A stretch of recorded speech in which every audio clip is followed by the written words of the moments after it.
2024 was a challenging year for Georgia agriculture across the board, and that includes soybean growers around the state as they saw a significant drop in yields to go along with falling commodity prices. For Georgia soybean growers, the hot summer that we had in June really hurt some of the yield potential we had. And then also with the lower prices, it just made for just a bad year for soybeans. So, I've talked to several farmers around, and it's just not an exciting time right now. So getting things back on track is the top priority for the Georgia Soybean Commission, who recently held their planning and budgeting meeting to determine the best path forward.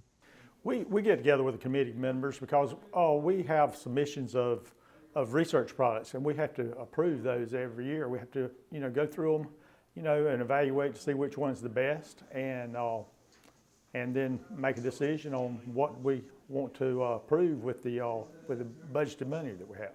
And there are a number of programs they are excited to support that will help maximize yields in the near and distant futures. A lot of the soybean breeding is always a pretty significant funding for us, just trying to create varieties that work for us here in the Southeast and in Georgia. So that's kind of a big push that we try to every year. Another thing is just insect trials. This year we've seen a lot more insect damage and more insect problems than we have in the last 5 years. So just trying to keep up with what's coming down the pipe and new things that are coming around that we're going to be running into for the next couple of years.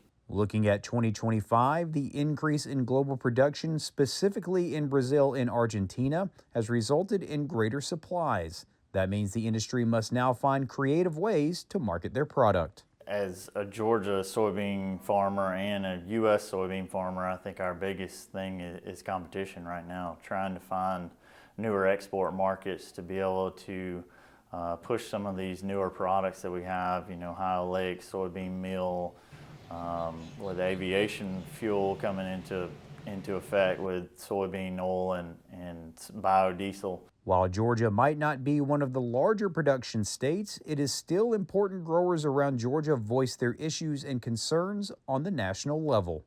To have that big voice across the U.S., we still need a voice in the Southeast and specifically in Georgia. Just because we don't grow the same amount of acres doesn't mean we have the same problems or want to see the same things accomplished across the U.S. Reporting from Macon, I'm Damon Jones for the Farm Monitor.